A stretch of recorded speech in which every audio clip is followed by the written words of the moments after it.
Oh, bongo. And we're back. Welcome back. Time for another great episode. I know, I'm so excited. And I'm really excited because we have sliders in front of us. Yeah, nothing like having a meaty queso looking you straight in the eyeballs when That's you're trying to be what good. Is that what you said? I don't know. I hope not. It's weird. That's not what the cheese dip is for. So, yeah, how you doing? I'm doing well. It's nice outside. Feels like Colorado. Yeah, it's like it is. It's like welcome to Arkansas. There's only 4 days out of the year that we feel like Colorado. This is one of them. I guess we have a whole month, maybe October, but yeah, no, I'm enjoying. I've been outside. I've been working. I've just been doing the thing. Yeah. You? Same with you? Yeah, I've been doing that. Been working, enjoying some fresh produce from the garden. You know, I actually got some plants growing. Nice. So, look at that green thumb. I love it. I haven't killed them yet, so it's a good thing. But yeah, welcome back to Beyond the Tap. We are here in the EcoVet Studios, part of Farm Studios here in Bentonville, Arkansas, or so Hiwassee, pretty. whatever. Yeah. But yeah, we have EcoVet taking care of us, and then of course we have the great folks over at Growler's Uptown Kitchen and Tap House. Yum. They have brought us some sliders today. Some serious sliders, y'all. Yeah, I'm like one of them has guac. Yeah, I heard it was made in the kitchen, like some fresh guac. Every single thing here is made fresh in house. Yeah, I'm blows my mind. Yeah, every time except it's for like good. the veggie patty, but we'll work on that. Yeah, they cut it. Yeah, they cut it, so that helps. Yeah, it is nice. But yeah, man. With us today we have some folks that I've been looking forward to this episode. Yeah, you've been talking about it. Yep, behind the scenes. Yeah, it's some folks called Gotahold Brewing out of Eureka Springs. We're going to find out why. Yeah, this will be our first Eureka Springs brewery that we've chatted with, so that'll be exciting. And they're brand new, so that's even cooler to hear about their story. Yeah, so let's go ahead and bring them on out here. Woo! Woohoo! Welcome, friends. Out. Hello. We've got all the fun stuff here. And they're christening a fridge. Oh, hey! Oh, I love both those stickers. Yes, thank you. Yay. Come on in. This is awesome. Hey, welcome to the show. We're glad to have you here. Everybody, we have Dave and Wendy, and I'll let you make the jokes, but man, we are glad to have you guys here. Welcome. Thank you. Welcome to Beyond. Thank you. Thanks, guys. Hey.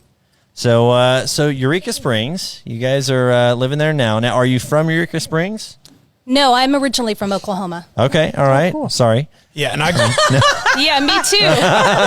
That was quick. That was sorry. Yeah, Dave, where are you from? I agree. got cut off first thing I'm saying. I love it. It's a really good start for the episode. Welcome. It's warm. It's wonderful. It's wonderful. I grew up in New York, actually. Wendy and I met up in Vermont. I was living there. She moved up there. We were together up there, and we were actually looking to start a brewery. Came through Eureka Springs, fell in love with it, and just decided that was the place we were going to do it. I love it. What time of year did you visit Eureka Springs initially? I love asking. It was the first Saturday in December 2018 because it was the Christmas parade. Oh, cool. Wow, okay, so it's relatively recent then. Yeah. No, 2017. 2017 because we moved December 2017. Okay. December 2017. Nice. That's cool. Well, so welcome you to just set Northwest up Arkansas. shop. Yeah, I love that. Very cool. So tell us about yourself. We'll start with you, Wendy. How about that? We'll start with you. You said you grew up in Oklahoma. Now, obviously, you're running a brewery. So, did you have any experience with beer before that, or kind of what was your background? What made you say, "Hey, this seems like a great idea"?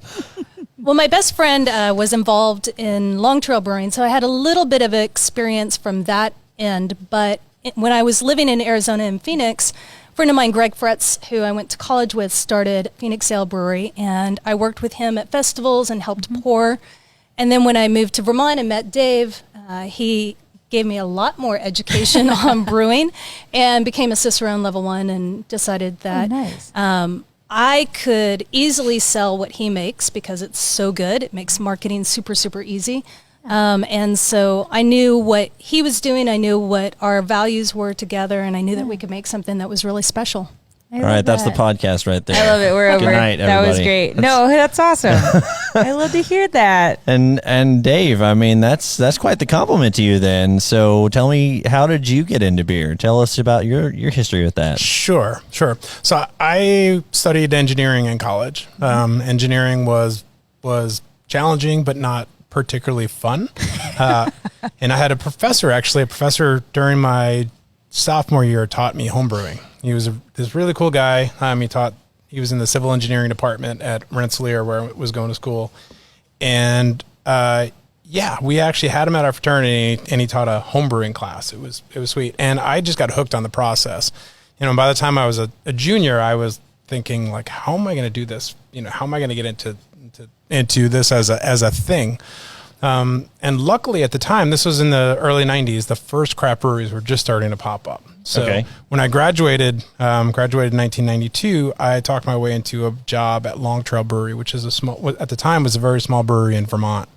And I worked there for a year and a half before deciding, yes, this is definitely what I want to do for the rest of my life. And I went back to school at UC Davis in their Master Brewers program and spent a year out there. That is insane. I love it. Like, that is so cool. Yeah. And we were talking about this earlier about being a master brewer and like how many are in the state of Arkansas. And we think there's 2, maybe 3. I mean, that's pretty awesome. And then you were talking about the program like you went through. You said you were in England. No. Like so what did you tell me? Yeah. I mean, the title of brewmaster is thrown around in a couple different ways, but my accreditation is through the Institute of Brewing and Distilling. Okay. So they give an exam every year to 4-year graduates. So there's a couple of programs in England that have 4-year brewing science and engineering programs. There's one here. Well, there's several now in the States, actually. A bunch of since craft brewing has popped up, suddenly there's a demand for many, many more brewers. So there's a lot of programs now. But at the time that I started, there really wasn't anything but UC Davis. And Siebel had classes, but not really like a full-on 4-year program. So Institute of Brewing and Distilling has been giving for a lot of years a comprehensive exam to their 4-year graduates. And basically, if you pass this exam, you're considered a brewmaster. Oh, that's awesome. And you can put a little title on the end of your name and on your card. So that's the route that I took to sort of kind of prove to myself and to the world that I knew what I was doing and that I was ready to go back out and make some really great beer. Yeah. I love that. And I love that you settled here in Northwest Arkansas. I feel like the more people that we can have that are super talented, this more special this place becomes. Like our craft scene is just getting started, y'all. They really are. I mean, and it's been, that's why we created the show, was because there's so much amazing stuff going on around in here, and you guys are part of the growth that has been happening. Huge, 150% growth in 5 years. Something like that, we're just like exploding out here. And so, into the sky. I will just go ahead and just say, what are we sipping on right here? What's this one? This is the Rosette. It's called Confabulate. Okay. I like that name. Well, I've already sipped it just a little bit, and it's delicious. Cheater. So I did. No, it is delicious. Oh yeah. Holy smokes! That's nice. I think you know what you guys are doing with this. Yeah. So Rosette's a little bit of an odd style. But I was excited that Bradley at Hawkmoth started making one before we did, because it was the style we wanted to make, and he kind of put it out there into the brewing world. We like Bradley. Yeah, we like Bradley a lot too. Yeah. He's a good guy, and he makes amazing beer. Yeah. It's kind of a wheat based saison. It's meant to be very, very dry, so it's really refreshing this time of year. Yeah, a little bit of phenolics from the Belgian yeast that we're using. We're using a saison strain, and just a little kiss of dry hops in there as well, just to give it a little bit of aromatics. Yeah, I like it. I definitely like that. You mentioned it was drier, and I definitely can taste that. It's perfect for taking to the lake. Perfect for enjoying on a back porch or anything. Yeah, I mean, this is for this lovely queso. Absolutely, an excellent compliment. It's just going to tease you for this first half. Though, what would you pair it with? If you could have a perfect pair when you sip this, what do you find yourself craving?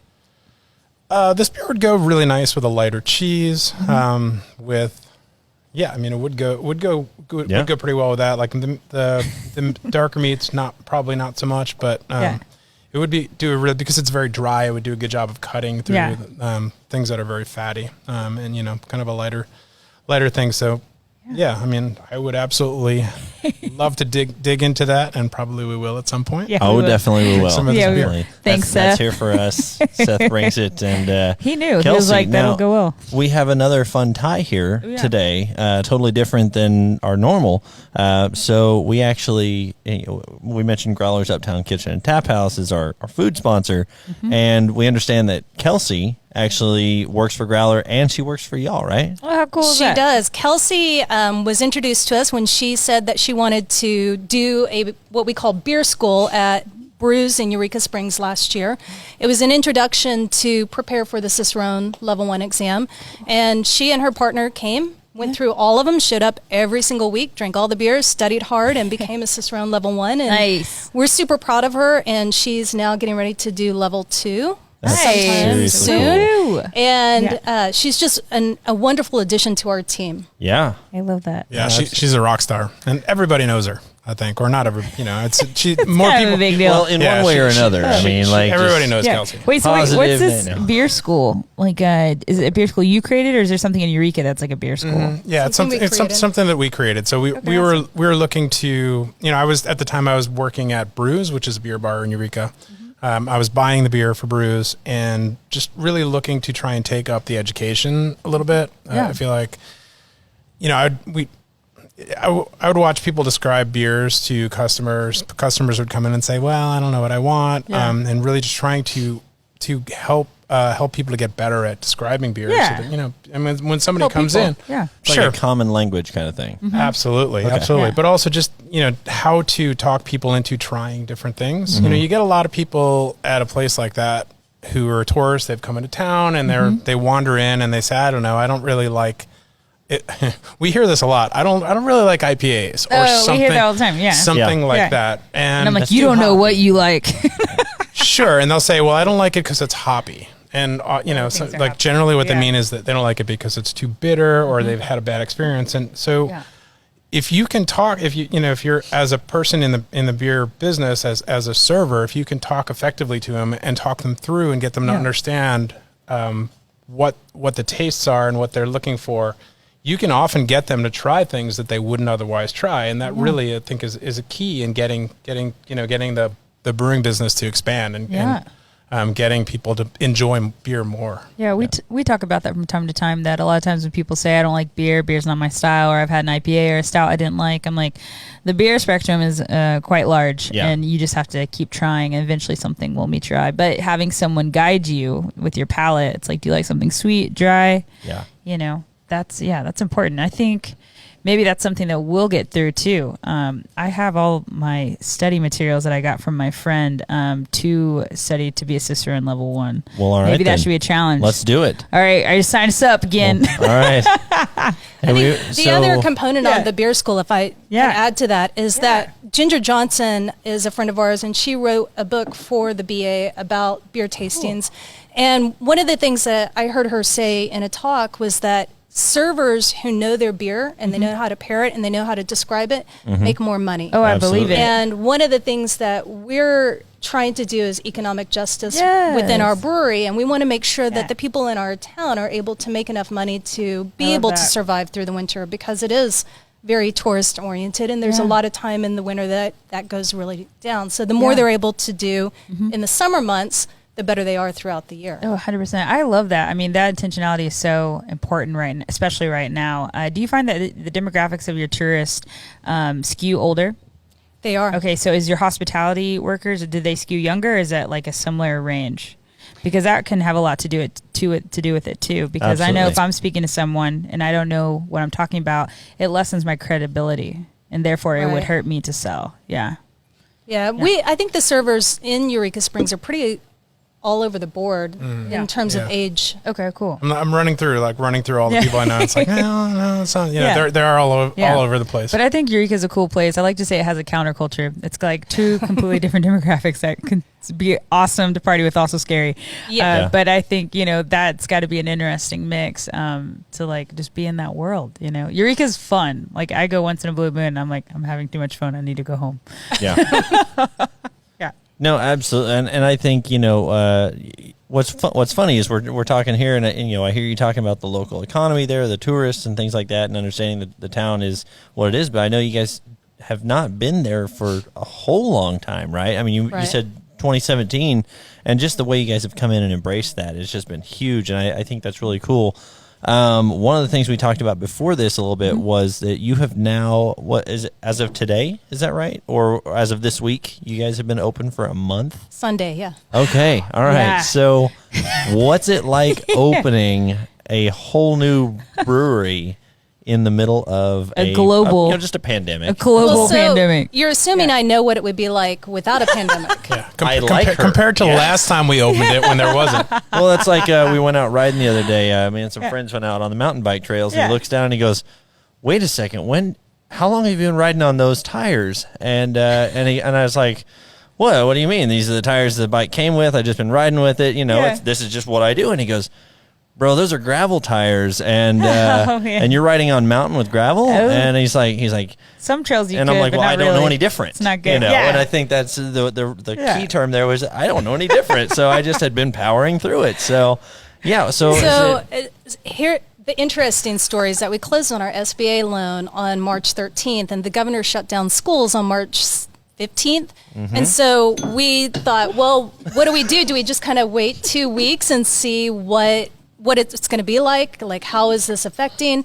And in that 2 weeks, we had a lot of time to think and slow down and do some of the things that we didn't have time to do otherwise, like SOPs and looking at our beer garden and thinking, we might want to make this just a little bit larger, which we actually doubled the size of it.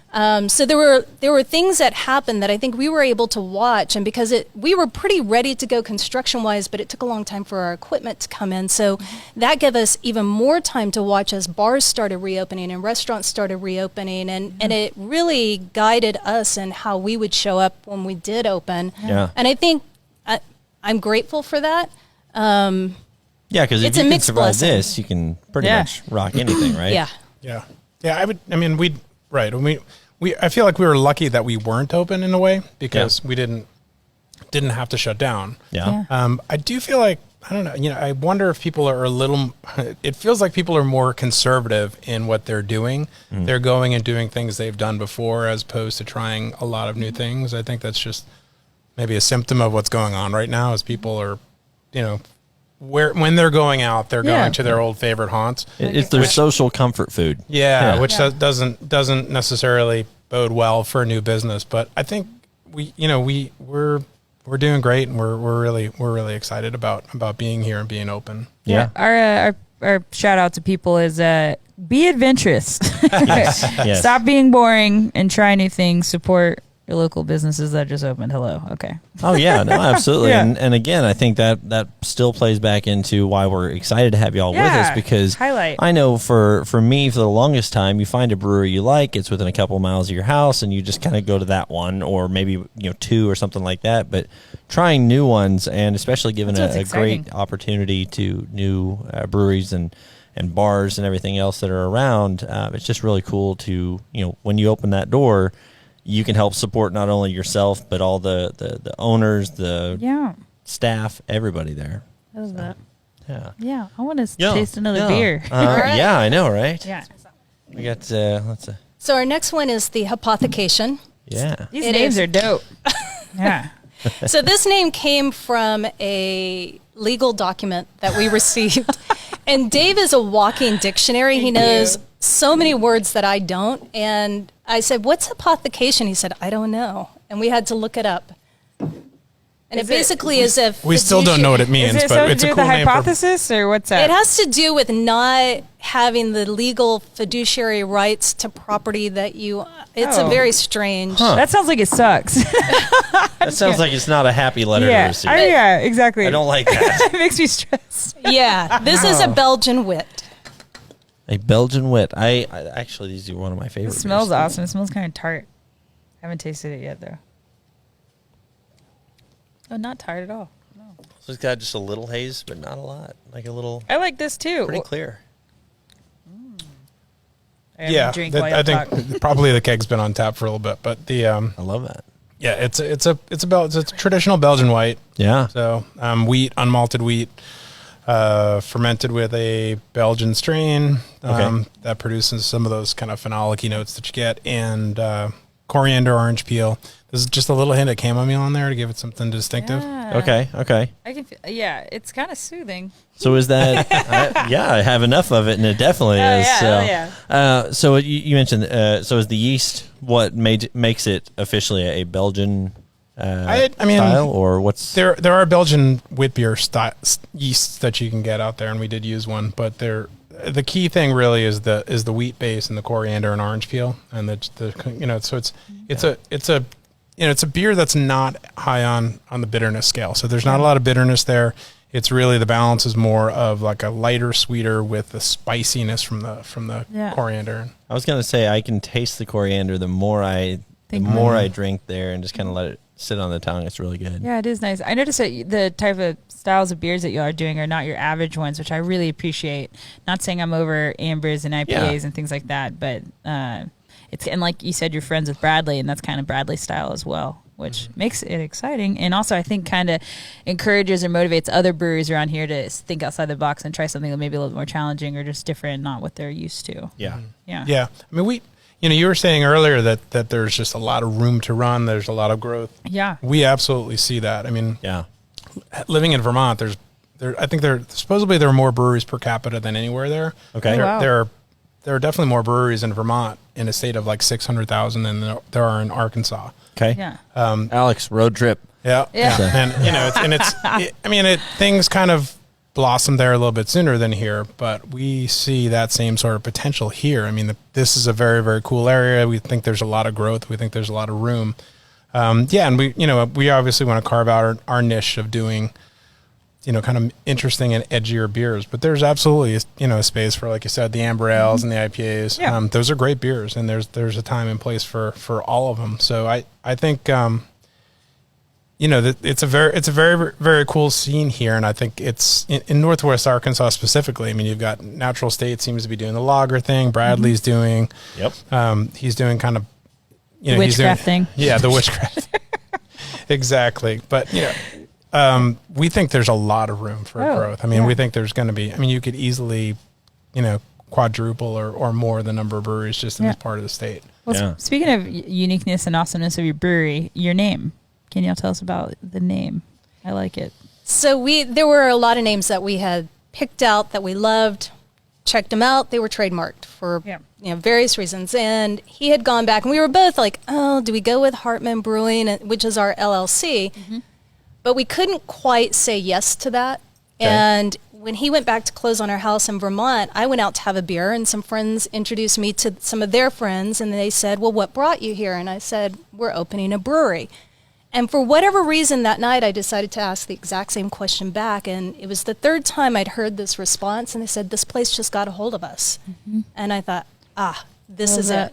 Got a hold. Yeah. So it just really, that name really just spoke to the kind of magic of Eureka Springs and of Northwest Arkansas in general. The place just really grabbed us very, very quickly. I mean, it's amazing here. Yeah. Most people that live here aren't from here. Yeah. Because that's just exactly how we all felt. It's like it's awesome. Amazing, especially in the fall.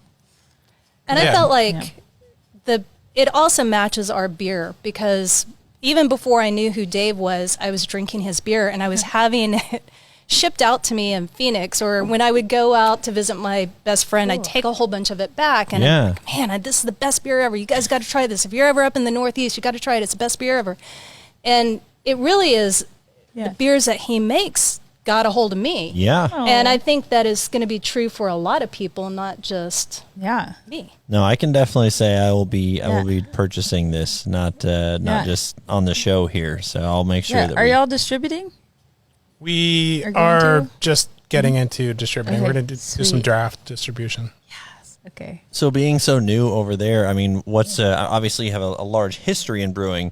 What's your volume look like right now on production? I mean, how much beer are you making each week, or what's your pattern look like right now? Yeah, I mean, it's pretty small. We're running a 7-barrel system. Okay. And, right now we're probably doing about a batch a week is what we're selling. Maybe even a little less than that. But we've just opened up, and like I said, in the middle of a pandemic. Yeah. Haven't started up the distribution yet. But we've got. Yeah. So we're at a good startup, and we're kind of gliding. And I'm looking to order. I'm looking to get some fooders in because we want to do some. Excuse me, some wood aged stuff. We're looking to get some barrels in for some spirit barrels for stouts, barley wines, things like that. So I'm gonna start brewing some things to kind of put up. You know, that we can release a little bit at a time, and that'll start to chew up some of our brewing capacity as time goes on. Yeah, I love that. But for right now, we really, we wanted to get up and running and get some beers made and kind of whet everybody's appetite. And then, once we got to, about now where we're sort of at an idle, like we figured out, okay, here's where the business is, here's how much beer we're going to be selling on a week-to-week basis, start to look at doing some project things that are going to take a bit longer. Yeah, no doubt.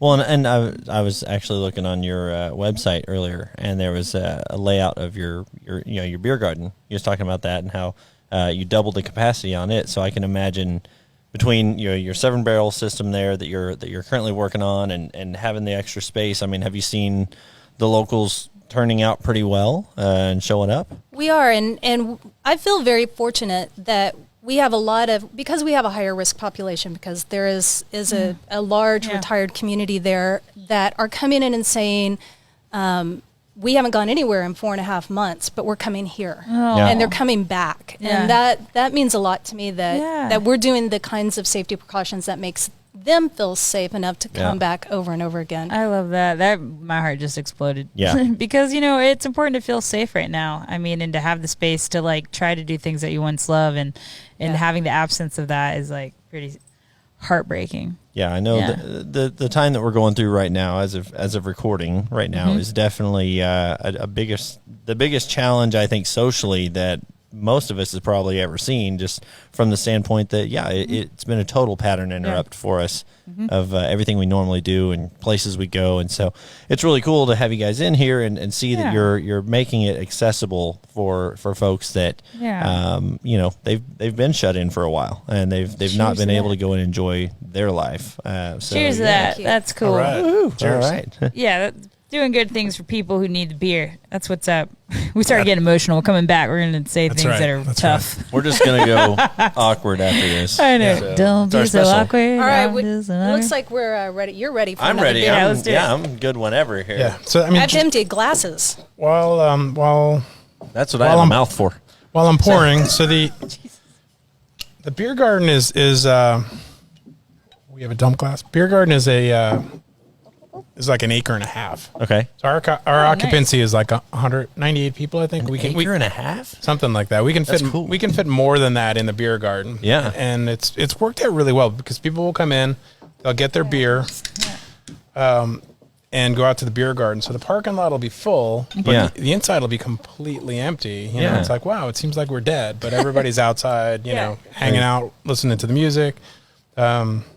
And enjoying themselves. Yeah, I've always been a patio person, and if there's ever an opportunity to sit on a patio, I don't care if it's a little hot or not, I'm going to be on it. So this time period is making businesses realize that patios are key. It's that's really good. Because I remember when I first moved here, I remember Googling patios, and it's they didn't know how to do the SEO optimization, so it was hard to find them. But I was like, patios are important. Yeah. It's hilarious. Absolutely. And so you guys and now I heard you mention music a while ago. Do you guys do live music there? We do, and every Saturday from 4 to 6. And we're trying to focus on musicians that are pretty much performing their own music because there's so incredibly much talent. Yeah. And one of the first musicians we had, he plays at a lot of places in town, but he does all covers. And it was fun to get to see him show up and perform a whole set of just his music. Who was it? Kurt Hunter. Okay, I don't know that name, but that's cool. Yeah. Kurt, way to go. You have to look him up there, right? Yeah. But I love that. I like that y'all focus on that. So has it been, and also that's a kind of cool thing. It's you're a lot of people who play music are probably having a hard time finding all the venues or the places that they would probably not open. So y'all offering that space is also great. Yeah. I like it. What do you think about this beer? I think beer is great. This one's fantastic. What are we sipping on now? So this one's called Tractor Ride. Okay. Name for a friend who did a lot of tractoring on our property, and he's not a big fan of the local constabulary, and so he likes to drive his tractor through town all the way. He lives on the far side of town. He drives through at like 10 miles an hour because it's legal. Yep. And also, well, mostly because I think it really angers the local law enforcement agents. I like his style. In any case, he was very helpful. So we took down a lot of trees, and he did a lot of leveling, and hence we have this huge beer garden. Yeah. And we named a beer in honor of him. That's awesome. And Shout out to Steve. And what was this one again? Tractor Ride. I'm sorry, it's called Tractor Ride. So it's a dry hop pilsner, dry hopped with Hallertau and a little bit of Amarillo. And the Hallertau really comes through. You get that sort of hay, kind of grassy, herbal. Yeah. That is note. a very cool flavor to this one. I like that a lot. Yeah, I was going to say it tastes buttery, but I don't know how my descriptors are, if they're in line or not. Because I don't know if I get butter on there. I don't know. I like just put my own thing of butter in it. I'm like, sorry. I'm just kidding. I can't believe it's not beer. I can see, you will sometimes get, I mean, there's this thing that's going on in the brewing industry. Like dry hop beers have this thing called hop creep. There are enzymes in the hops that will actually start to break down the starch, the kind of leftover starches in the beer, and you end up with like these lingering fermentations, and you can sometimes get diacetyl issues. So there could be. I mean, this is a dry hop pilsner, and even though it was cold, it'll still sort of try and ferment. Yeah. So what is diacetyl issue? What does that mean? Yeah, I'm sorry. Diacetyl does give you a buttery taste. Yeah, is that light pollution? What is diacetyl? Or I took a class and I forgot. It's I mean, like Mrs. Butterworth's is like, that's the flavor of diacetyl. Oh, wow. Or, like buttered popcorn. I don't pick it up, but, that doesn't Well, maybe your tongue, maybe your tongue is she's a little more sensitive to super sensitive. Yours. We need you in our tasting program. it. See? I will gladly. That would be so fun. Hey, we can do that. I love learning. We can get over there for that. We can record, and we can take tests and see who's better. Just kidding. I will. I can't wait to do my home brew kit. That's scary. It just came in. Yeah, so I did my first home brew back about a couple months ago, I guess now, and so now she's tasted my home brew, and I've thrown the gauntlet out there. So now she's tasted my home brew. Yeah, I mean now we are like kindred spirits right there. Yeah, and then I chose one that was difficult. It looks difficult at least. I chose the IPA milkshake. Yeah, milkshake stout, wasn't it? I don't remember. I think it's milkshake stout. Oh, okay. Are you sure? We'll find out. Okay, but yeah. Anyway, I feel like that depends how bad you mess it up. It could be either. This would be great. If anything, it'll just be entertaining. But speaking of names and things, y'all's names are very unique, and your beer flavors are unique. When you pair them, like, is there a special process with that? Like, you tasted that and you were like, tractor friend. Well, this one, for me, it was, this is a lawnmower beer. Yeah. Like, this is after you've gone out and you've mowed the lawn and it's really damn hot. Yeah. Then you want something like this. Yeah. We want a sticker that says that. I love that. But I wanted something more than just lawnmower beer. Yeah. So I immediately thought of Steve driving through town on his tractor and how hot he was the first day that he did it. So. Yeah. Like, speaking of the culture in Eureka, like, this is the perception from other people who don't live in Eureka, is that you have a lot of hardcore religion enthusiasts. That's how I'm going to say it. Normally I'd say something else. I like that. You know what I was going to say, but I decided not to. And then you also have like super duper awesome hippie people. Do you find that you, like, where do you live in that zone? Do you live in the middle? You left out a couple of them. Oh, wait. Okay. Yeah, I think I was being nice, but I like grittiness. Let's go. We are beyond the tap. Beyond the tap. Yeah, we got religious. Most of the people that are coming in, they're just so curious, and and what we're seeing is when we wrote our business plan, we had 3 different demographics that we were targeting, and one of them was the over 50 crowd that have kids who like craft beer. And so they traditionally have been either spirit drinkers or wine drinkers, but they're trying to learn about this craft beer thing. So it's fun to see them come in and say, oh, I got to text my kid about, and then they're sending selfies of themselves at the brewery drinking. And it's a very different mix that is there. And I think we're starting to get an interesting mix of all of the age groups that we anticipated being there. I do find my mother, love you, boomer. She loves Coors and Budweiser. And actually, I grew up loving Budweiser. I still love that diesel. When you were like 13? I mean, it was like yesterday. I mean, it's like a good camping beer. I've since then elevated my taste. Actually, a friend of mine the other day had beers and they had Coors, and that's all they had, and they had something else. And she was like, "Oh, I don't know if you'll like this." And I was like, "No, like I like all beers." I can still slam this. I still like that. But anyway, I find that my mom has been a little bit more like apprehensive about trying craft beers because she associates with them being heavy and super flavorful and like super fullness. And so it's been fun like bringing home brews and being like, check this out. She's like, this is dope. And she shouldn't say that. This is a home brew? Yeah. If I bring that home, I'm like, this is shit. No, but I do think it is fun. I love that demographic that is like new enthusiasts. They're like, yes. Yeah. And they want to share with their kids. I love that. What a bonding moment beer is. Yeah. Yeah. Or bonding like material. Yeah. Yeah. Where did that go awkward there? Don't be so awkward. It got awkward and you didn't jump in on that. I'm just saying beer. Everybody, you just stay tuned. No, I think that beer is more than just a drink. Yeah. It brings people together. No, it's totally an experience. So that I agree. And that's part of what we wanted to offer with Gotahold is that it is a place where you can come make memories. It is a place that you can meet new friends. It is a place that hopefully we can have conversations about difficult things and not kill each other. Yeah. Yeah. And we have definitely had people from all of the groups. I mean, we had a church. We have had a church group come through every week. Well, let's go. Are they Episcopals? Those are my people. Unitarians. No, but there's also who are the other? Or are they all Unitarians? I think they're all Unitarians, but the Episcopals are starting to come too. So. Yeah, and people coming in on motorcycles and people come in. I mean, there are people. We've had a good number of people that come out just to check us out from like Fayetteville or Bentonville or Rogers, which is great. I mean, people who are just really super psyched about beer and want to come check out the new guy. I love it. Hey, if y'all go check them out, mention the show if we are the catalyst for that. Yes, I want to know because that would be cool. People are like, I heard about you and then I went. Yeah, I mean, just so you know, like the show is about an hour or so, and it's going to take you probably about an hour to get in your car and drive to the brewery. So you can pregame with this. Right, exactly. So you should be like putting the keys in the ignition and heading your way to Eureka Springs. 100%. We've sold you. Now go. I love that. Speaking of, well, I was going to say, I think we've got you said a total of 9 beers. We do. We gotta get. We're getting going on this, so let's go for number 4. Yeah. We'll do that, and then I know we've got a break coming up here in a second. We got cheese dip coming up in a second. What? Yes, we do. So we've got one more beer before the break, and pour that one out. I like that. Tell us what we're getting ready to enjoy now. This is the A First. It is a pale ale, and it is coming in at 4.6%. So it's like a session IPA or pale ale.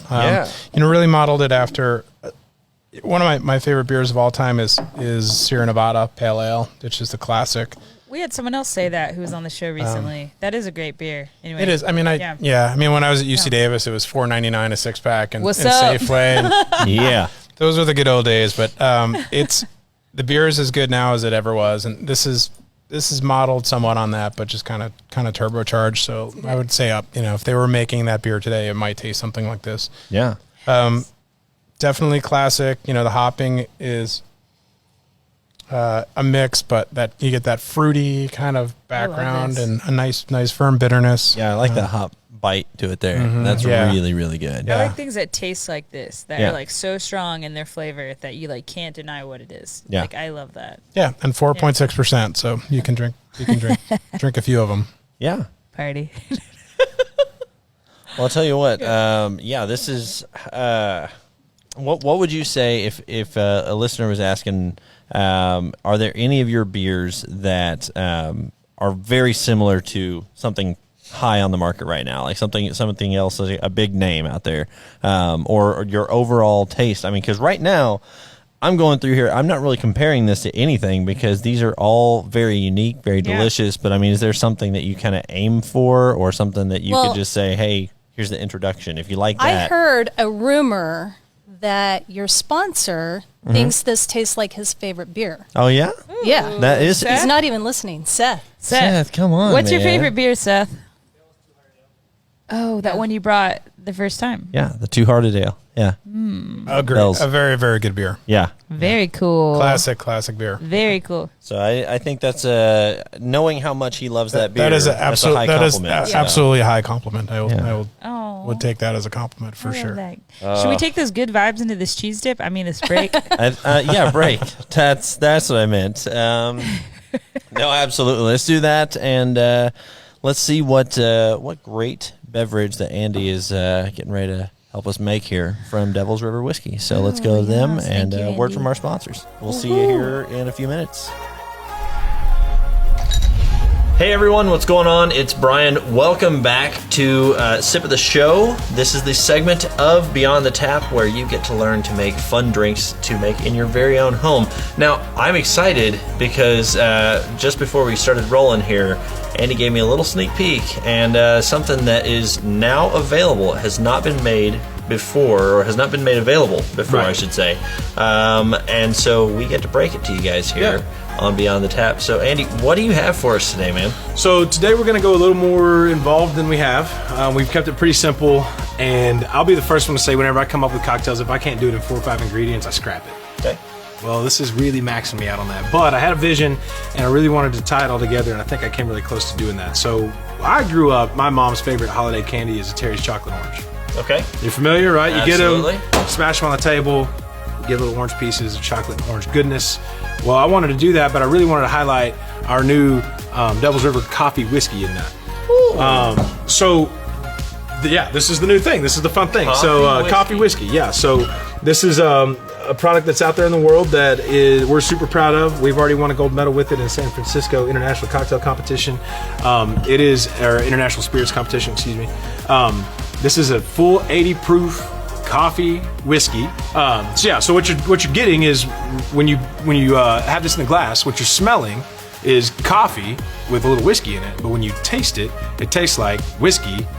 It tastes like coffee. Okay. Now hang on. So a while ago you told me a little fun fact about the caffeine. Yeah. So that's a relatively important point that we need to put out there. So That's wonderful. Yeah. So this has actually got a high caffeine content. Compared to a regular brewed cup of black coffee, per ounce, this actually has a little more caffeine than that cup of black coffee. It's a great after dinner drink. What we're about to make is a great after dinner drink. This by itself, with a couple cubes of ice in it, it's a great after dinner drink. Something to kind of keep you awake while you're enjoying the rest of the evening. Let's make a drink. So back to the Terry's Orange thing. We're calling this Terry's Lament because Terry's going to be sad that I made a drink that tastes as good as his orange. And why we're getting a little more complicated with this one is because of the mouthfeel that I really wanted it to have. So this is going to have an egg white in it. I know there's a lot of people out there going to be like, Two things. One, if you absolutely refuse or you have a dietary restriction to it or whatever, you can't have egg, that's fine. You can make this drink with absolutely everything that I'm telling you to make it in except the egg white, and it still comes out great. With the egg white, you're going to get an extended mouthfeel. It's going to be a little more velvety. It doesn't change the flavor. It just spreads it out longer over your palate and makes it feel different in your mouth. So we're going to start with 2 ounces of Devil's River coffee whiskey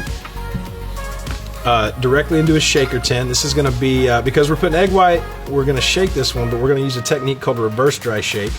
I know, it's super nerdy, but effectively, whenever you're using egg whites in a cocktail, what you're doing is creating a froth, right?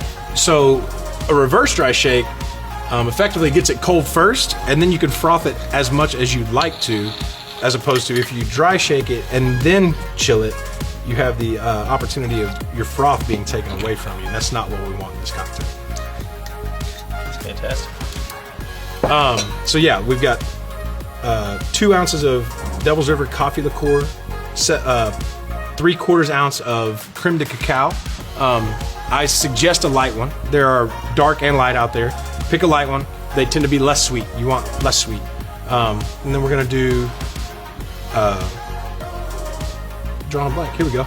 We're going to do 1/2 ounce of dry curacao. Now, everyone has probably had triple sec. That's an orange curacao. It's sweet. Dry curacao is going to be the same flavor profiles, less sweet. If you don't have that available to you, maybe just adjust your ratios just a little bit. Maybe you do a little less coffee or a little less creme de cacao to make up for the added sweetness from the triple sec. Then we're going to do 3 dashes of aromatic bitters, 2 dashes of Aztec chocolate bitters. There's a couple different brands that make a couple different chocolate bitters. Find one, it's all good. You're not going to do anything wrong with that. And then an egg white, and this is the fun part. Just crack your egg. If you've got, here's 2 things. One, if you're using full eggs, trial and error. If you end up getting a little yolk in there, I promise it's going to be okay. Just proceed. Don't trash all this. It's going to have a little extra flavor. It's not going to ruin it. There's nothing wrong with a little yolk. If you're the type that doesn't trust yourself with this, they do have pasteurized egg whites in a carton out there available. You can get them at Walmart even, Harps, O&F, wherever. Grab you some pasteurized egg white, and the difference between this and that is you're going to use 1/2 to 3/4 ounce of pasteurized egg white to make up for 1 whole egg white. But we're using whole eggs here, and just be real careful. Catch the yolk on one side of the shell, let the egg white come out, flip it back and forth a couple times, and before you know it, all the white will drop into the tin. You might want to wash your hands. Then ice.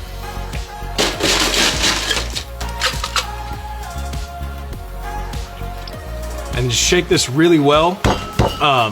If you're using a proper shaker tin like I've got here, 10 on 10, the tins will get cold, like cold to the point that they're uncomfortable to the touch. You've shaken it enough. Then I'll tell you what's up after that.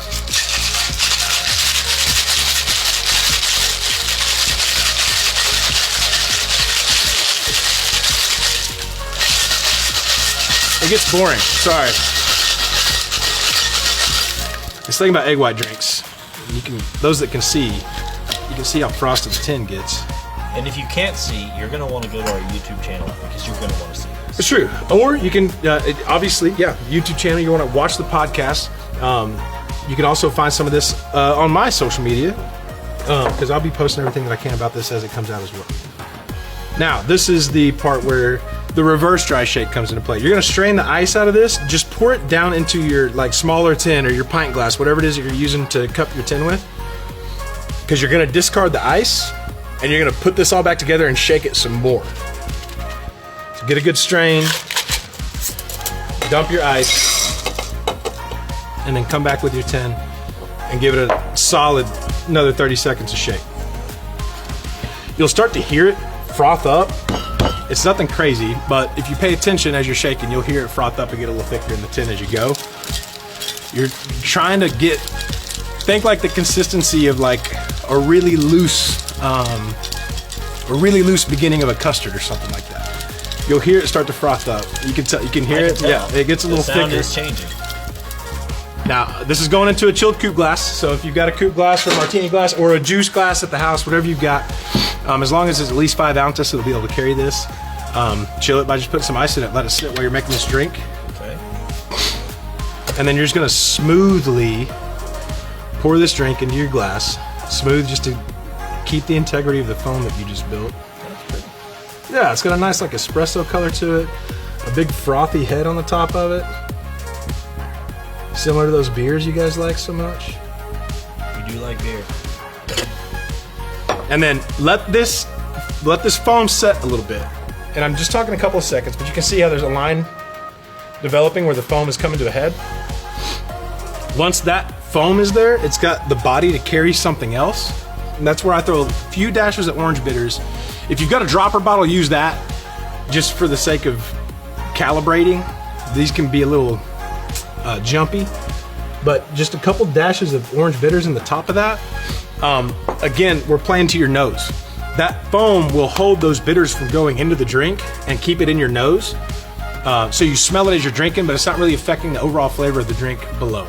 But yeah, that's your garnish for Terry's Lament Chocolate Orange Cocktail. Cheers. All right, so if you like what you're hearing here on Beyond the Tap, make sure and head over to YouTube and subscribe to us. Hit that little bell so you make sure and get the notifications every single time that we post a new episode here. It's really nice, right? What are you doing back here? And also, make sure and check us out on Apple iTunes podcast section. Subscribe to us there. And do you know we're also on Spotify? Yes. There's nothing in there yet, but that's okay. So check us out. If you really, really like what you're hearing here, then you want to head over to patreon.com and you can actually contribute to the show and making this the awesome success that it clearly already is. And throw a few bucks at us. You can earn some cool perks along the way. Visit patreon.com/beyondthetap today to check out more. And to some of my friends who, bucks may not come so quickly to you, feel free to subscribe to us. That's important to us as well. Or review us. Give us 5 stars. You think we're 5 stars? I think we're 5 stars. I think so. And that's just as important. So follow us. Stay tuned. There's a lot coming your way. True story. See you next time on Beyond the Tap. All right, and welcome back to another half of our show here with Gotahold Brewing. Yeah. Out of Eureka Springs, Arkansas. So Dave and Wendy welcome. here. Welcome Thank back, you. y'all. So thanks for joining us. And if you guys missed the first half, you have started in the middle of a podcast, which is really weird. I thought you said pause. Pausecast. Boop. Done. And so we are getting going here. But I hear we have yet another new game for us. So, new game time. Yeah, we have 3 beers in front of us. So before we've done some fun stuff on the show. If you've watched any of our episodes, we had our If You Had To card game. We've had what else do we have? I know we had Shot in the Dark, and Brian and Joel are to blame. Pretty much. We're gonna blame Joel because he's no longer with us. So Is he, Joel? I mean, he's still alive. He's just still in here. DC. He's just in DC. Joel, knock on wood for you, bud. Hey-o. All right. So that went morbid real quick. But That's we our have style. 3 beers here in front of us. Do we have a name for this game? No name yet? It's called. That's all right. We Beer call me. it. We All call right. it Who's Booze. Yeah, who's booze? I like that. All right. Start this. So we've got 3 beers here in front of us for us to each try. And Here we go. basically, the idea Thank you. is 2 of these beers, we don't know what they are. 1 of these beers we have had tonight. Yeah. And we don't know which one is in which order. We don't know which beer it is that we've had tonight. I'm not stressed. You're stressed. Yeah, definitely. So what are we going to come up with this tonight? I have no idea. If you are going to get a point more than me, probably. Probably. I hope so. I don't know. If not, great sound effects. We're getting much. better at those. I'm Okay. working at it. I really am. I'm learning this thing. So, all right, here we go. We got Yeah. first beer of the night. Cool. Bongo, you tasting? You smelling? Oh, it tastes like that pale ale, but that we had tonight, but it's slightly different. Mm-mm. This is not something from tonight. Whatever. I don't think it is. Hold on. Brian's not sure. He's giving This tastes hints. more like an IPA. Yeah. Bianca's got some questions. She's wondering. She's looking through the glass. I know. I'm like trying to see, like, hazy. Is it Well, not? and we're Is this blue my is urine not helping. specimen? What is Yeah, this? And honestly, like, I poured it in my hand. I'm like splashing what? my Here. face. No, maybe is this an IPA? Am I just getting it confused? No, This it is definitely tastes like an confusing. IPA. Yeah. You can smell your shirt. I saw you spilled some on yourself before. Oh, No, I didn't. It's bullshit. Dave. Flavor just kidding. saver for later. Flavor saver. That's why we're bandana. It's like a bib. Okay, let me see this. Yeah. Okay. No, we have not had this I tonight. don't feel like we've had this one. Do we get a half Wait. point for that? Hey, they didn't tell us. Are these local crafts? Ooh, yeah. Or are they domestic? Domestic. Like how I said that. My Texas is showing. What? Huh? Well, I Dave, mean, are these local crafts? These are crafts that are. This one is it's a mix. It's a Okay. mix. All It's right. a mix of beers. Shoot. I don't want to give away that. Shoot. No, that's okay. Give away the other 2. Yeah. Okay. One of these beers, possibly the one that you've already had, is Okay. a beer that you've had tonight. yeah. That's all you need to know. Yeah, we know one of them. And is you're something you're we've saying already this had. is definitely not one. Of I them. don't feel they like are this- all Okay. made in Is that the your final United answer? States, so they're all domestic. Yeah. Shit. Okay. Well, I mean, like local or not local. Okay. So this is not what we've had tonight. I would You agree with that. I Okay. think we go with. I don't know If what we it get that, is. maybe it's a half point. We're not it's an telling you. We're IPA. just sending you Oh, on to shoot. your second. Oh man, This is torture. tough crowd. You know, drinking beer. I mean, I like terrible. this. I like this. I just don't know what it is. Oh, I'd drink that. Yeah. Yeah. Okay. It's probably bleach water. No, I'm just Just a joke into your vein. any of these. I don't know. Okay. This smells like that buttery thing I had. That wasn't buttery, but my brain smells diacetyl or Oh. whatever the fuck. Oops. Beep. Beeped myself. Okay, hold on. Oh, No, it's not. It's not. It's definitely not. It smells like that. What is this? Is this Coors? What is this? What's going on? I like the smell of this. I just don't know what it is. Can I just drink a lot? I feel like that's the name of this. Wait, game is for this me. what we? Is this the first one we had? God, I know. I feel like my taste buds are messed up because of that IPA. Yeah. IPA. Y'all, I'm gonna go to school right after this. What do you think, Brian? Swish it around. Swish harder. There's none. There's none in there. It's gone. That's not how you do this. I'm just kidding. No, I'm over here tasting. All right, you ready? Are you ready for your third? Yeah. Yeah, This let's keep rolling here, and we'll see if we recognize any of these. Okay. I'm totally gonna rinse my mouth with some water here first. Cheater. Yeah, I am. Okay. Oh, this one. This is the one that we. Yeah, this is the last one that we had. That pale ale. This is it. This is it. This is. She's theirs. confident. Yeah, I'm scared to be confident, but I'm just gonna go for it. Oh, cheers, Mike. Should be confident there. This is it. This is that. It's that yummy pale that I like so much. Yep. Yeah, I I'll said go it with first. that. I'll go with that. I said it first. I'll take a half point then. All right, I'll take a tell us- quarter point for tell us agreeing how- with you. Please tell us how dumb we are. I want to know where we live. Where do we live Okay, on so this? beer number one that you guys drank was Yeah. Surly's Todd the Axeman. Oh, okay. Ah. That was y'all's. No, No, out of that Minnesota. was, From Minnesota. that's one that Seth brought over here. Oh. Kelsey, who picked that one tonight? I did. Kelsey, all right, all Okay. right. So we got That one Kelsey. was tasty. Okay. That was really good. Todd the who? Second. What? I knew that wasn't the one. Todd the that- Axeman. Todd the Axeman. Okay. Todd the Axeman. Second, loved by every college kid in America. Wait, do you PBR. guys? Oh, that was PBR. Was that I was going to PBR? give him a chance to guess. Oh, that's funny. That was Pabst Blue Really? Ribbon. And the last one was I guess, yeah. Okay. I can see it now. Okay. I knew it was. It tasted like a lager. That's why I so. said like Coors or something. That's what I was, yeah. Okay, Yeah. keep going. All right. Last one. was the pale, right? Was the pale. Yeah. Yay. Do you have a game-winning sound effect you can play? Yeah, I mean we can do Hey, the.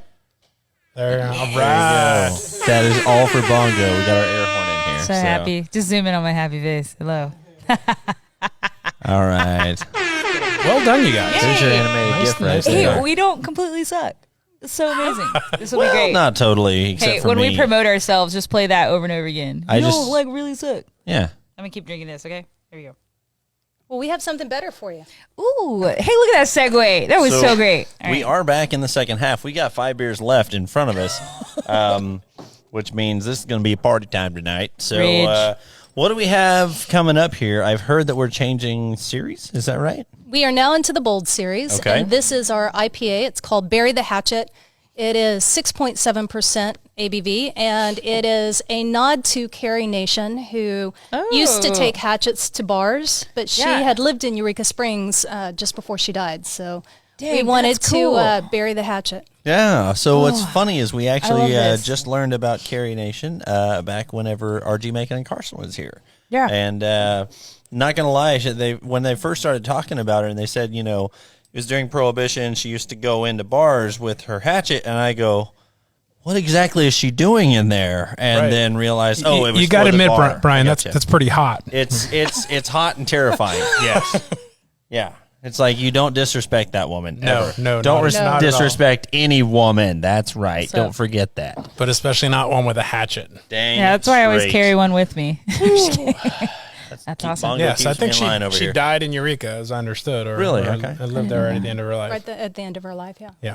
That's so, awesome. I love that. Well, that's usually when you die. So this is a hazy, hazy, juicy IPA, New England style. Some haze in there, very lower bitterness, and lots of hop aroma. hop aroma. Not too much, not too over like the top, but I was is. looking at that or hearing that as one word, hop aroma. hop aroma. Hop aroma. Ooh, yeah. The word of the week. The word of the week. This is week's episode brought to you by the word hop aroma. Say it together. Hop aroma. Yeah, nice heavy H. Yeah, It I would love it that. would be one word in German. So there you that's go. hey. Do you? Although do you it sounded a speak lot German? angrier, That's right? cool. Yeah, it would. Hopfen, I don't know, but aroma, I'm not sure about. Hopfen Arom or something like that. But you just make one word out of it. It kind like of flows that. together. I bet Mark would know. Mark would might know. Mark State. might know. Yeah. Good Mark. Who Miss knows? him. That was delicious. I want to. Yeah, Yeah. I definitely like the citrusy notes to this Yeah. I want to say I like this a lot. Just go ahead and say it then. I would Yeah. take this one to Why the not? pool. Hey, Why not, Bianca? I've thoroughly enjoyed this, and it's also pushed me outside of taste beers that I've had in a while. We have a dog in the trash can. What you doing, puppy? She got something out of the trash can. yeah, I'm just saying. I somebody- don't know what it was. I'm hoping there's no bones in that one. Yeah, so. y'all watch YouTube so you can enjoy this as we wrestle a dog. I think we're just gonna have to put a camera on the trash can, we should. and then that way it'll we be should. the Leica cam. Dogs make everything better. Okay. But the better part is watching Better part somebody is crawl Zach I wish y'all could see Zach right now. He's crawling. crawling after his dog. You know, you could just walk through. It's okay. Oh, I think that was better. I wish I brought my camera. Boy, that was gone. That burger or whatever was left over there was gone. So Smart dog. yeah, it is. Well, I lost my train of thought, but that was a good comedic relief. So You ask him if he spoke German and he didn't answer, but yeah, he does, and he Cool. brewed in Germany at Brau Hartmann. Oh, very cool. Tell us about that. How long were you there, and when was that? Oh, 2009. I was there for about 6 months. Yeah. The story there was at the time trying to figure out where my family, emigrated from, Cool. doing this sort of historical research thing, Yeah. and stumbled across a brewery over there called Brauerei Hartmann, which my last name is Hartmann. So I thought, I'm going to have to check this place out. Yeah. yeah, And I went back there. The guy that owned it was this guy named Ambrose, who's passed on, but very, very nice guy. And my spiel was, "Uncle, I'm back from the United States." When you tried to returned. yeah, we're back from the American Hartmans are back. And they were wonderful people. They had a small inn and brewery in a rural town just outside of Bamberg, which is kind of where the smoke beers are really kind of really prominent. Okay. We our summer specialty was a lager made with whiskey, peated malt. They call it whiskey malts over there. I'm listening. gives you a sense of how into smoky malts and smoky beers they are. Yeah. So I was there for about. Well, apparently Siri wants to listen in on this too. Big brother is here. Yep, why not? We've got dogs, we've got Siri, we've This is got all the reality. things here. Tell me more. This Yeah. is like the real Okay, world. voice. All right. Should we move on to the next beer? Yeah, We I shall. think I love that this. sounds Let's like the do- perfect let's time do. to move on to that next one. No, I think so. Where really quick while she's pouring this one, where did the idea come from? This one for? I mean, was it from that brewery or what's For that. for this one? That's the citrus one that we just had. No, that was Can't remember the name. yeah. Brain farting. Did you call it brain farting? I just called That's brain not the farting. name of the beer. Brain Yeah, farting. Yep. Yeah, Brandon farting. Brain farting. brain farting. Brain farting. No, the idea for It's that a one Swedish beer. just came from I wanted to make a nice. IPAs are great, but they tend to be a little bit heavier and a little bit harder to drink on a hot day. I mean, it's been. I mean, July was hot, 90 something every day out in the beer garden. So, wanted to make something that's a little bit easier to bring down, not too bitter, lots of flavor. Yeah. and we'll definitely do heavier duty stuff as it gets a little cooler and more intensely hop infused. But this it's got that flavor and that nice texture, that silky texture that you get with New England's, but Yeah. not too much. Yeah, you can taste the hop, but it's not overpowering, which is fantastic. I'm drinking so many. I think Can't this keep up might with be myself. your favorite. This one be my favorite? Yeah, that's Okay. going to be my guess. Oh, that's fun. Make sure I get the best experience here. You're right. This is probably one of my favorites. I love that pale ale, and I love this too. This is tough. I like them all. What are you feeling over there? I don't know. I feel like it quenches my thirst. Is that a weird thing to say? You Nope. know, like for beers, but I feel like I could just this is my favorite word, crushable. Yep. But yeah, I love this. I feel like I could give this to a lot of friends that aren't as beer enthused as I am, and they would be like, "Oh yeah." And remind me, this is what again? So this is our citrus. I'm sorry, our sour IPA. Sour IPA. Yeah. It's called Citrospective. Got a little haze. I love that. These names are so great. Like Yeah. the So best names award goes to you all. And this one for sure, the name came out of, we tasted the beer and we weren't, we went back and forth on the names, and we wanted to really incorporate citrus something into the name, because it comes across as for me anyway, I get lemon, I get tangerine, I get Grapefruit. I get that grapefruit. and then yeah. the grapefruit really on the back end, even with like the bitterness. Yeah. And That's what I was it's a noticing. very, I'm like, very the refreshing grapefruit I scent. can taste. Yeah. So this one was kettle soured, not heavily kettle soured. So there's a tartness to it, but not a real sourness to it. And just fermented with a New England IPA yeast and heavily hopped during the process. So just developed with mostly Citra hops. Okay. So just developed a lot of citrusy character. That's really kind of, It's refreshing. broad, and really, really nice. This one's going over very, very well. I can see this one going well. Yeah, especially like you mentioned, the hot summers and kind of that great patio beer, something you can sip on and Wait, It's 5.6% ABV, so it's low. Hey-o. Did that Which is great. Party. 5.6. It did. So your experience in Germany, is that which beers are we seeing that in? You know, or did you take it and apply it to most of your method, or? Yeah, interestingly, over there, Germans think that Americans, in terms of beer, are just like complete barbarians. We are. Yeah, Pretty much. Yes. And it was. I would. So we're going to be doing lagers. So we have the Pilsner. I have another lager and one of the fermenters.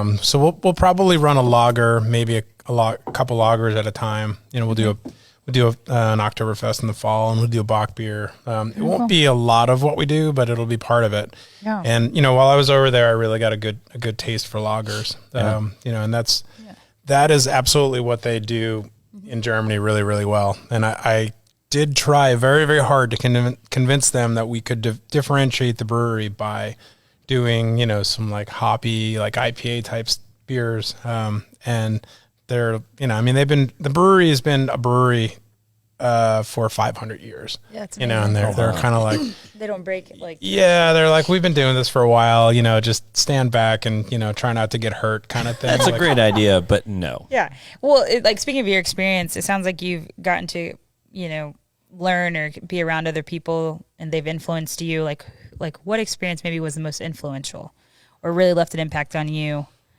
Most influential experience. Or maybe did you ever go into a forest and take ayahuasca? I mean, just kidding, people. Stare at a rock for a day and a half and come out with Spirit these journey. great recipes. Yeah. No, I mean, I don't know that there's been anything that's really the most impactful experience, but just Wait, Marry Me wasn't? marrying. Yeah. I feel like that was a good choice. Well, now that you mention it, honey. But no, I have tried to grow over the course of my entire, my entire life as a brewer and in my career, and I continue to, and I'm inspired by other brewers all the time. I love it. And it's just, for a long time making a beer like this 25 years ago there was no way you'd be able to sell it. I mean, people would be like, "What's wrong with you? It's hazy. It tastes kind of sour. It's really, really impactfully flavorful, and It's really good. And people are like, what's wrong with you? yeah. Well, what was good back then was PBR. Was Yes. water. Yeah, Just and, kidding. Not PBR. I'm not saying I love PBR. I'm not saying PBR is water, but waterier beers. She's just gunning for the sponsorship, folks. That's I all. love you, PBR.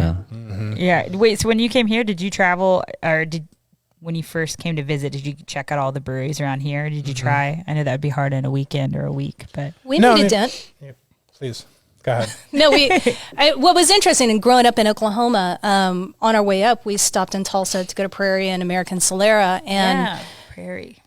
blew me away. I never expected a state that I grew up with 3.2 beer to be able to make anything like that. It was just unreal how great it was. And then we came over here and we tried to hit as many as we could. And then we came back about a month later. Yep. Look for a place to live because we made a decision very, very quickly. Yeah. And we hit quite a few of them after that. And then we spent the first year trying to hit as many as we could, just to get a feel for what is Arkansas beer and what's being made here and where could we put our own little niche. I love that. If you were to pick a favorite from a local brewer or something, not even a favorite, but Not something. your own is what. Yeah. I'm curious, because I love to hear, again, Northwest Arkansas, the community is so tight-knit and supportive of one another. Is there a beer that is on your palate brain that you think about often or that just left a big impact on you? A particular beer. I don't know. We just tried the New Province's double IPA was very, very tasty. Yeah. Was Yeah. it Their Hippias Minor, Hippias Major? Yeah, we something like that. We didn't have that when they came. No, I don't think it. Had I think it dropped had yet. dropped Oh, like the okay. week after your Yeah. podcast. Oh, Yeah. nice. I'll have to go try that. I was actually, I got that while I was listening to that podcast. I love that. See, Look at this. we're getting there. Look at us. Look at us. Cereal. But, I'm going to shout out to folks at Preston Rose down in Paris. We love their beer. Okay. They're a little bit, I guess they're, I don't know if that's really not Northwest Arkansas. No, not at all. We should check them out though, I feel like because it. Arkansas beers. Yeah, they have a little farm and they do 1-barrel batches. Their stuff's amazing. Really? Okay. It's very And good. she's a farm to table chef. Okay. And she Oh. cooks all of her own stuff there. When That's they're cool. open, I think they're still in a COVID kind of shutdown shutdown right now. situation, but they're pretty amazing. New Province, Ozark, Hawkmoth have all been wonderful. Natural State has been great. They have the same equipment that we have, and Oh, so they nice. let us come in and let Oh, I Dave love brew that. with them, and so we've got a nice relationship with them. Yeah. I mean, everybody's been wonderful here. Yeah. Bike Rack, actually, Jeff at Bike Rack was Love very Jeff. helpful in getting Yeah. our beer school started. Oh, that's awesome. So he was also teaching or has someone teaching Cicerone at Bike yeah, Rack. I've been. Yeah. I went to one class, and my schedule got messed up with work. But yeah, he's great. Like that was Yeah, cool. he's super good. He was very helpful. Yeah. Fun teacher. I bet. School is good when you're trying beers, you know. But that's awesome. I love Yeah. to hear that. So, all right. So we've had that one, and I tell you, that was delicious. Which one are we moving into next? We are moving into our peach sour, which is called Ring Them Bells. This Ring Them is Bells. named after Dave's former boss who owned Brews in Eureka Springs, Jim Holt, who passed away last year. And he used to sing karaoke every week. He'd do Liza Minnelli's Ring Them Bells. Nice. And Yes. Jim, in my mind, was quite the peach. And I didn't know when I said we needed to name this after him that he was allergic to He was peaches. allergic to peaches, so he would not. He have would been never allergic have to drank this. Yeah, You he know, would, But, he would sing "Ring Them Bells" every week at karaoke, and it was and it's always a really long song. and it was always really bad. sorry. One time I did karaoke to the Styx "Come Sail Away" in the no. Cartman voice as it was performed on South Park. And I literally had a guy walk in because it is an 8.5 minute song and never broke character, which was fun. And guy walked in, ordered a beer, sat down, and about 4.5 minutes into that song, he wasn't even done with his beer, sat it down and walked out. That was it. You were great for business. That was Invite Brian to your parties. It was What kind of place is this? it was Uno's Oh, my pizzeria, gosh. and they were like, what was it, bar and pizza and stuff, everything down there on yeah, they're not. Dixon Street. They added pizza to it. That's awesome. Was it pizza? No. It's just a bar. Just a bar. I'm just thinking of You probably just brought your own pizza. probably. BYOP. No, we were actually down there. It was the middle of a snowstorm, and we were like five of 3 people 10 customers there, and Yeah. so they said, "Yeah, sing whatever you want. Go for it." That's it. I wish. All I right, was enough recorded. of that one. We're back to beer here. Don't be awkward. So the peach beer named after the guy that, or in Jim. honor Jim of Holt. the Jim that had an Brews. allergy to peaches. I don't know. This is amazing Oh. peach beer. This is yummy, and it tastes like real peaches. Like not just like because sometimes there's like, oh, this peach beer, and then you're like, but where is the peach? Yeah. Here it is. No, It's it's good. So it's fermented with peaches. We kettle soured this one. This one we took further than the sour IPA. So it was a really good, pretty bracing sourness in there. Yeah. And yeah, fermented with peaches, so it's got a nice peach aroma and flavor. Now, Really- remind the folks listening, what does kettle sour mean? What Yes, does that of do? course, of course. So kettle souring, there's kind of two methods of achieving a sour beer. One of which is breaking the fermentation into 2 steps. The first step being a lactic fermentation, where you bring in the acidity, and the second step being the alcoholic fermentation, where you're doing the normal thing with yeast and turning sugar into alcohol. That is the process that this peach sour took.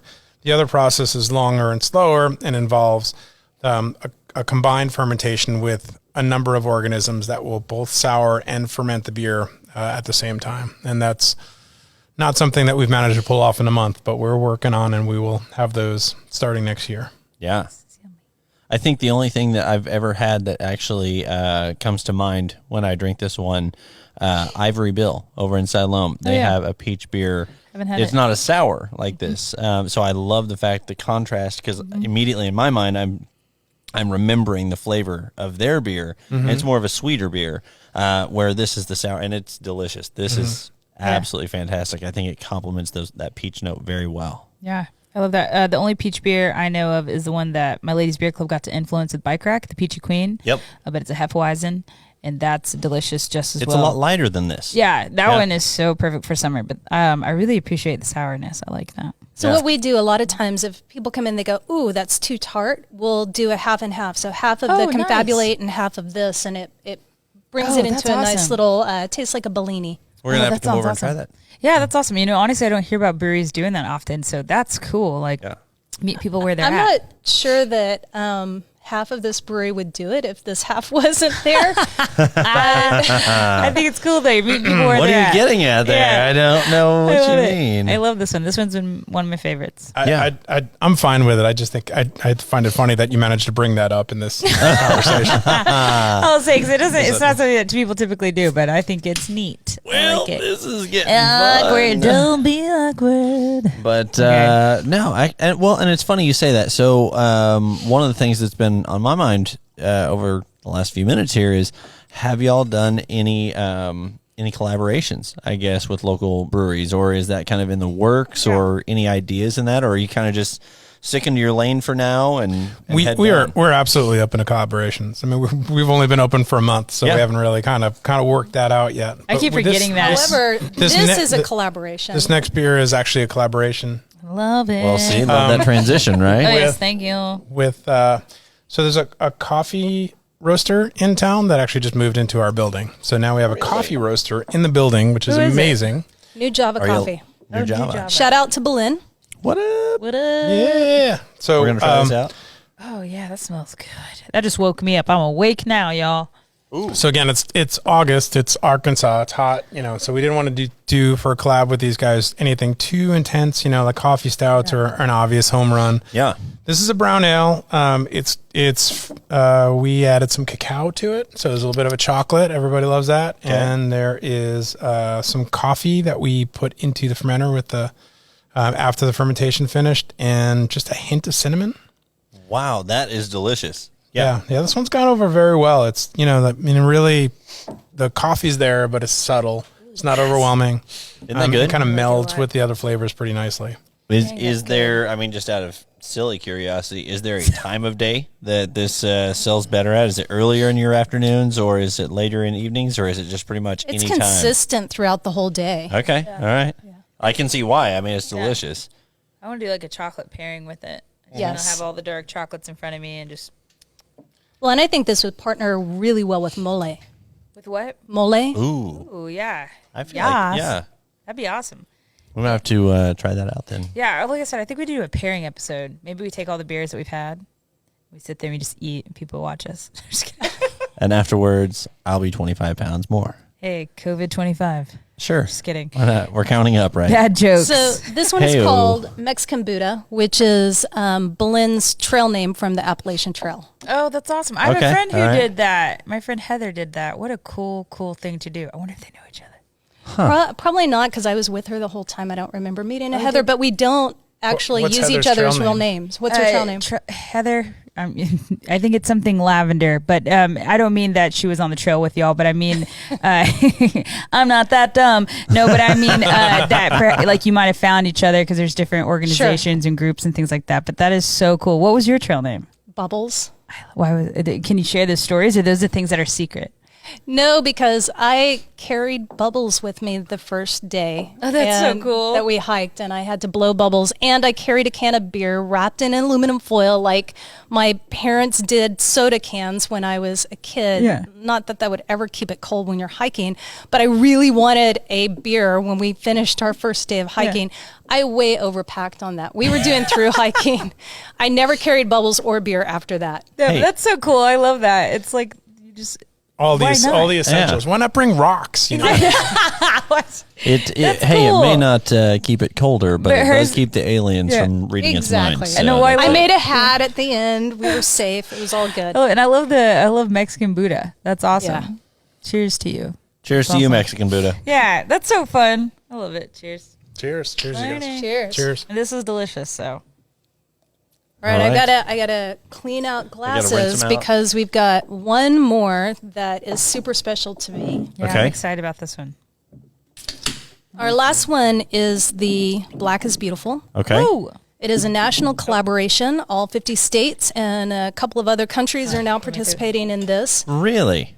Yeah, it is Weathered Souls That's how you is do it, who put it Bianca. out. Just trying to be quick. And it is an imperial stout. They gave the base recipe, and then each brewer could modify it as they saw fit. And 100% of the proceeds goes to a charity of your choice that has to do with social justice for people of color, or as I learned earlier, BIPOC. BIPOC. BIPOC. Yeah, I'm Black learning. Indigenous people of color. It's just an easier way to say and include everyone. What? That's really cool. But I love this. Keep telling us more. And so when I heard about it, one of my friends that started as a yoga student had grown up in Springfield, and she is African American and queer, and she said, I can't believe you're moving to the Ozarks. You of all people, I can't believe you're moving to the Ozarks. And she was really upset about this, and we had some good conversations, and she had told me about where she was raised, and I didn't really put it together when we made the decision. And so it has weighed on me for the last couple of years because it's not the experience that I'm having in Eureka Springs. Yeah. And so when we saw this, I have a family history that is not particularly pleasant when it comes to racism. And I said, we've got to do this. Yeah. And I practically begged Dave, but I didn't have to beg long because he said, yes, we have to do this. And I said, one more thing. I want this to be the first beer that I help you brew at Gotahold. And I he love said, that. of course. That's really so great. awesome.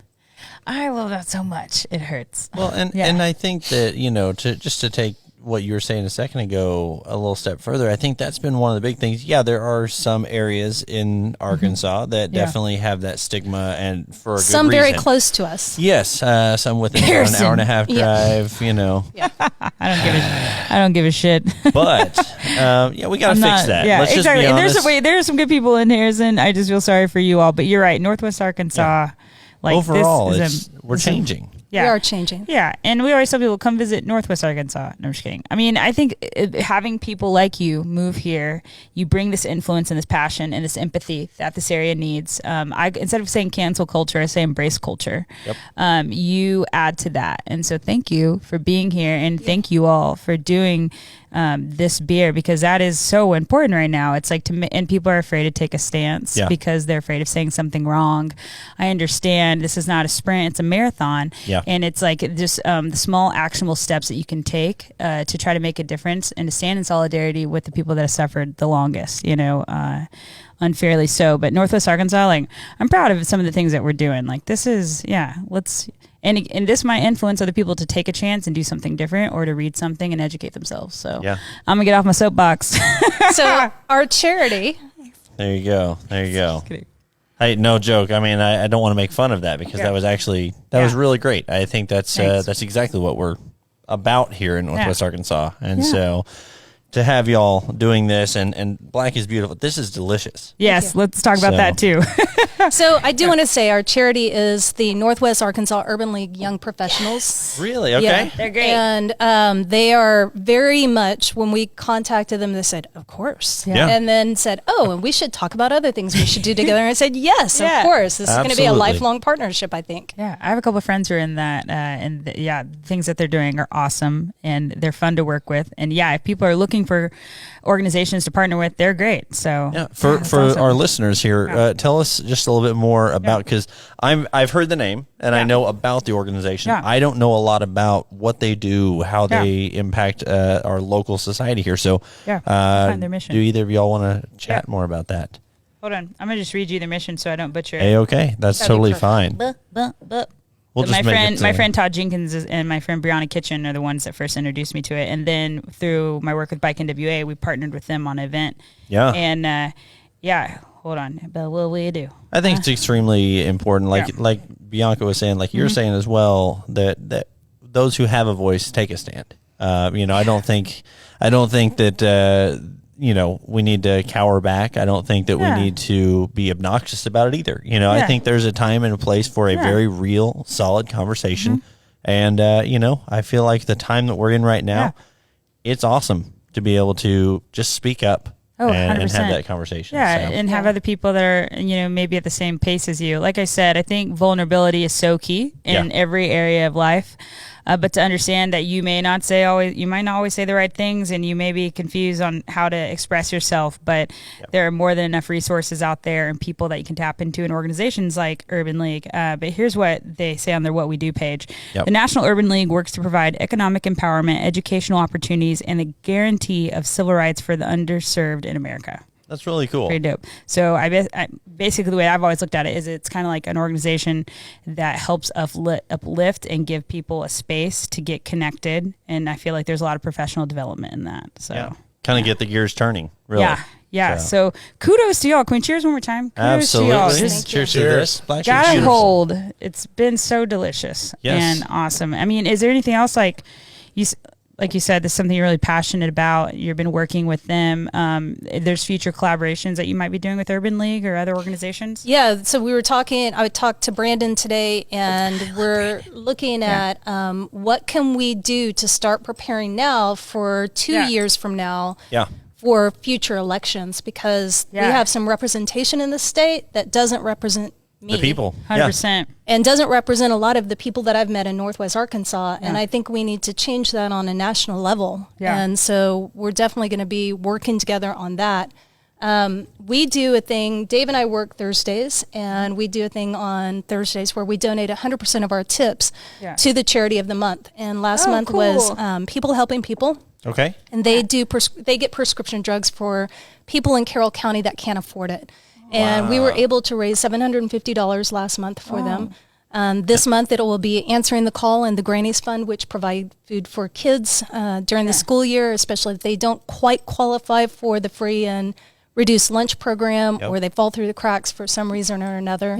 They get lunches through these organizations. That is really great. You've only been open a month and you just move in and shaking. Yeah. That makes me... It's good. I mean, we're trying to provide a place for conversation, and doing a beer like this gets people an opportunity to talk about it. And, the thing we're doing on Thursday, we'll tell everybody, hey, the tips are going to this, and it gets people thinking about well, how can I contribute to that, or how can I, and people tip really well on Thursdays, which is great. And, so it's a testament to the generosity of people, and that they really do want to pitch in and help. Sometimes you just need to start the conversation. Yep. Has there been any conversation that might have been difficult, trying to get someone to understand the purpose behind the beer? Have you had to come across that? I mean, you don't always have to answer my questions if they're too gritty, but I mean, hopefully you haven't. But if you have, has it been eye-opening on either end? Yeah. Not with respect to this beer, no. I mean, we've had some people come in that are, that are like, the mask thing is stupid. I'm not wearing a damn mask. Sign of the devil. Yeah, the devil's like, we're hanging out. Try and keep it light. I'm just kidding. Jokes. Yeah. Try and keep it light and laugh about it, and kind of, just like, look, if you don't wear the mask, you don't get beer. Yeah, you should have like a space helmet. Be like, will you at least wear this? Yeah. Or meet them where they're at. Just make them wear a Trump mask. I told one guy, it isn't actually for coronavirus. It's just because your breath is offensive. And you can actually see it. That's it.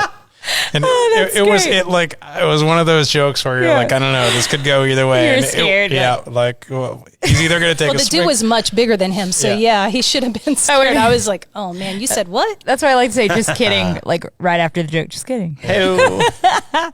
Oh, that's awesome. No, this beer is delicious. What are the notes of this beer so I can be more educated? Yep, sure. So the recipe, there was a recipe that Weathered Souls put together, and it was very, very roasty and intense and very, very strong. I wanted to cut that down a little bit because it's kind of hot this time of year. I wanted it a little bit more quenchable or drinkable or crushable.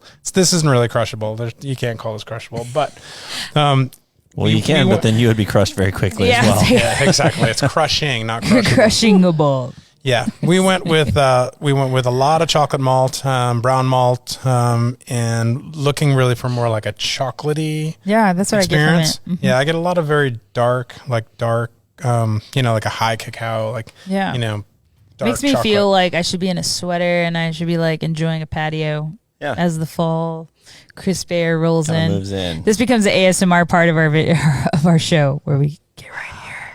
Yeah, we did. I mean, we lucked out. I mean, we released this beer this weekend, and it did cool off. It was like September or something. It was suddenly 50 at night. Yeah, Mother Nature knew what's up. She was like, "Black is beautiful. She knew what time what's it up?" was. Yeah.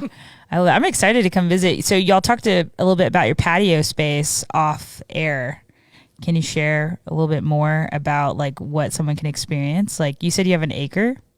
We have an acre. When large. you exit the tap room, you don't see the whole thing. It's 3 different levels. Nice. And it has a trail that goes through down to the bottom level. So on the top level, there's a 90-year-old oak tree. And so that level is mostly just 2 to 4 chairs and no tables really up there. And then the level 2 and level 3 have picnic tables and a couple of regular tables. And we have cornhole. We have washers. We have cedar dice that can be used for Farkle. That's cool. Or gambling. Yeah. No, just kidding. Exactly. We don't gamble. Just kidding. High stakes Farkle. Yeah, gamble on your friend's washer game. Will Bob lose? Probably. Beer. You owe me a beer. It's worked out pretty well with the flow. So people come in. Yeah. We're trying to limit it to just a group comes in. We bring them up to the bar. We sample them through the beers so they get an opportunity to taste the beers without the pressure of the crowd coming from behind. And then they'll move out to the beer garden, and then the next group comes in, and it's there's so much space out there that everybody can be socially distanced, and so it's been that part's been great so far. I love that. Let's go visit. I think so. I think we're gonna have to do that. So. Well, I think that's what time we have right now for today. Unfortunately, all good things do have to come to an end. That's true. Thank you for having us. Absolutely. Thank you. Thanks for joining us. Thanks for being you, both of you. Thank you guys so much. We really love what you're doing. I mean, this is great. We love the beer scene here. It's growing, and you guys are definitely doing a lot to help that happen. I think you're an amazing addition. Yeah, absolutely. Welcome to Northwest Arkansas as a brewery. So. And thank you to EcoVet because our bar is made from their wood as well. Oh, no way. That's awesome. Bar Brothers. This looks extremely comfortable for us because we have a bar made of the same stuff. Yeah, they're so great. Thanks for being you. Their stuff's great. Now, Mike's fantastic. Yeah. I know he's been working through a whole lot of challenges and growing this and everything else. So yeah, we're excited for that. But tell our listeners if they want to come check you guys out over in Eureka Springs, what are your hours right now as of recording this in August of 2020? Thursday and Friday from 3 to 7, Saturday 12 to 6, Sunday 12 to 7 on Saturday, 12 to 6 on Sunday. We are behind the Rowdy Beaver Tavern. Okay. There is a driveway. You can find a really cool raven back there. Okay. There'll be a raven waiting in the darkness for you. And wonderful beer, awesome beer garden. And we always have live music on Saturdays from 4 to 6. I love that. 4 to 6 on Saturdays. We're coming to hang out. We'll have to go on a Saturday. Well, and I'll tell you what, we didn't get to it on this episode, but I do have to say the Raven, I'm sure there's is there a good story behind that one? Maybe we'll come out and we'll tell you. Yeah, we'll go visit and we'll record that. And also, I drew that bird. Yeah, she drew this one. It's okay. It looks kind of like if a raven and a penguin kind of hung out together with a pigeon and had a baby. Right. Yeah, and they put on a little soft He's music. Thick. All right, he's thick. Maybe the Mary Poppins hat and everything. He has the COVID extra pounds. Yeah, right? exactly. He's like, just like me. Thank you all again so much for joining us here on Beyond the Tap, and we will see you next time. Again, thanks to our sponsors, EcoVet Furniture, Seth over here from Growler's Uptown Kitchen and Tap House, and of course we got Tawny Town Winery, Natural State Brewing, and of course each and every single one of you who are watching us. We're growing on Facebook. Like us, follow us there, Instagram, and of course YouTube. Yeah, all of them. We'll see y'all next time as we go Beyond the Tap.